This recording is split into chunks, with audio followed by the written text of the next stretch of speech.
Bismillahirrahmanirrahim.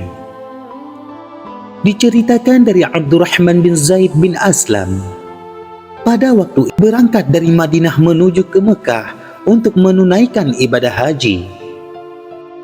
Pada saat tiba di Abwa, mereka berhenti dan singgah di sebuah rumah. Pada waktu itu, ketika Atha sedang sendirian di rumah, tiba-tiba ada seorang perempuan Baduy cantik datang dan masuk menemui Atha. Waktu itu, Atha sedang melakukan sholat. Melihat kedatangan perempuan tersebut, Atha pikir dia ada sesuatu keperluan, sehingga ia pun mempercepat sholatnya. Selesai sholat, Atha menghampiri perempuan tersebut. Atha pun menyapa perempuan itu dan bertanya, "Ada keperluan apa yang bisa saya bantu?" Perempuan itu menjawab, "Iya." Atha pun berkata, "Keperluan apa?" Perempuan itu menjawab, "Saya ingin engkau menggauli saya karena saya sudah tidak bisa menahan nafsu birahi saya sementara saya tidak punya suami." Lantas Atha pun menjawab, "Wahai perempuan, pergi dan menjauhlah engkau dariku. Jangan engkau bakar diri ini dan dirimu dengan api neraka." Lantas, perempuan itu terus berusaha merayu Atha agar mau melayani nafsu bejatnya, sementara Atha tetap menolak. Lalu, Atha mulai menangis dan berkata kepadanya, "Celaka engkau, pergi dari sini dan menjauhlah dariku." Tangisan Atha semakin menjadi. Melihat Atha menangis dan merasa ketakutan seperti itu, si perempuan pun ikut menangis. Begitulah Atha menangis dan perempuan itu pun menangis.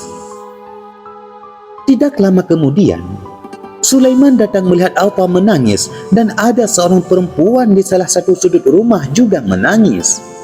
Maka Sulaiman pun ikut menangis, sementara dia sendiri tidak tahu apa sebenarnya yang membuat Atha dan perempuan tersebut menangis.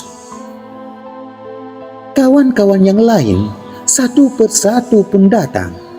Setiap salah satu dari mereka datang dan melihat mereka menangis, maka dia pun ikut menangis tanpa bertanya ada apa dan kenapa mereka menangis. Begitulah akhirnya mereka semua menangis dan tempat tersebut dipenuhi dengan suara tangisan. Melihat keadaan seperti itu, lantas si perempuan berdiri dan beranjak pergi meninggalkan rumah tersebut. Setelah perempuan tersebut pergi, mereka lantas masuk ke dalam rumah. Waktu itu, Sulaiman tidak berani bertanya kepada saudaranya Atha tentang cerita perempuan tersebut karena merasa segan dan sungkan kepadanya. Kemudian, pada suatu kesempatan, Atha dan Sulaiman pergi ke Mesir karena suatu keperluan dan tinggal di sana selama beberapa waktu. Lalu, pada suatu malam, Atha tiba-tiba terbangun dari tidurnya sambil menangis. "Kenapa engkau menangis? Apa yang telah membuat engkau menangis?" tanya Sulaiman kepada saudaranya Atha. Bukannya menjawab, akan tetapi Atha justru semakin menangis terseduh-seduh. Sulaiman kembali bertanya, "Apa yang membuatmu menangis?" Atha menjawab, "Sebuah mimpi yang baru saja saya alami malam ini." Sulaiman bertanya, "Mimpi apa itu?" Atha pun menjawab, "Saya akan menceritakan mimpi itu kepadamu, tetapi tolong jangan ceritakan kepada siapapun selama saya masih hidup." Lalu, Atha pun menceritakan mimpinya. "Saya bermimpi melihat Nabi Yusuf. Seakan-akan saya datang bersama banyak orang untuk melihat Nabi Yusuf. Ketika melihat ketampanan Nabi Yusuf, saya pun menangis. Melihat saya menangis, lantas Nabi Yusuf memandang ke arah saya dan berkata, 'Kenapa engkau menangis?' Lalu saya menjawab, 'Wahai Nabi Allah, saya teringat kisah engkau dan istri Al-Aziz, yaitu Raja Mesir kala itu. ujian yang engkau hadapi terkait dirinya, bagaimana engkau sampai di penjara, dan kisah tentang ayahmu Yakub dan saudara-saudaramu. Lalu saya pun menangis mengingat semua itu dan kagum. Lalu Yusuf berkata, apakah engkau tidak heran dan kagum dengan seorang laki-laki yang didatangi dan digoda oleh seorang perempuan Badui di Abwa? Saya pun tahu yang dimaksud oleh Nabi Yusuf itu adalah saya. Lalu saya pun menangis. Kemudian saya terbangun dalam keadaan masih menangis.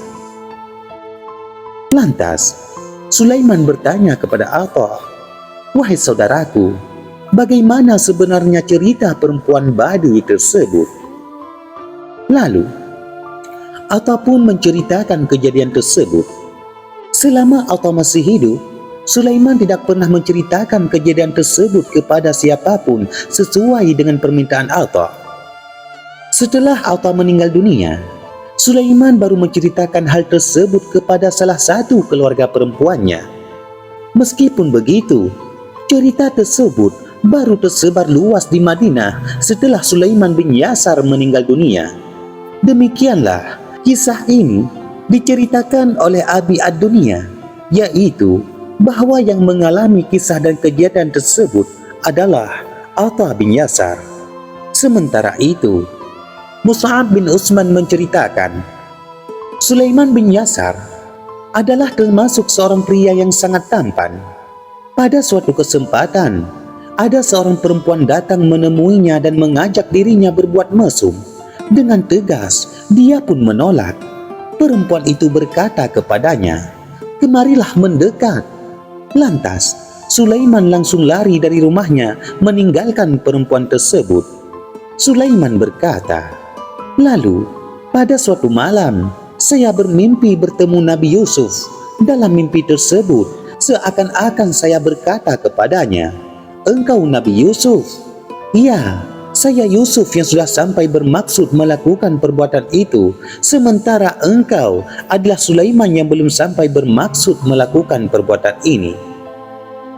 Perlu engkau ketahui bahwa Atha bin Yasar dan Sulaiman bin Yasar tadinya adalah hamba sahaya Maimunah binti Al-Haris, istri Nabi Muhammad.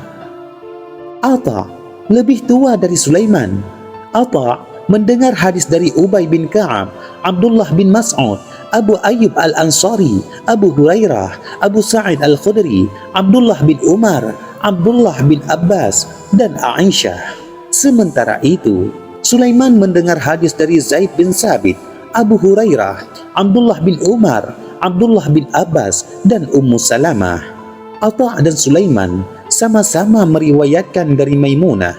Bisa jadi ada kemungkinan Atha dan Sulaiman sama-sama mengalami kejadian dan mimpi serupa.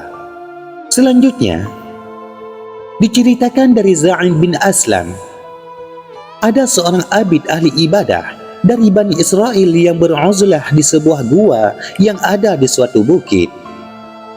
Waktu itu, jika mengalami kekeringan dan peceklik, maka orang-orang datang menemuinya dan memintanya untuk berdoa memohon hujan kepada Allah, dan doanya dikabulkan.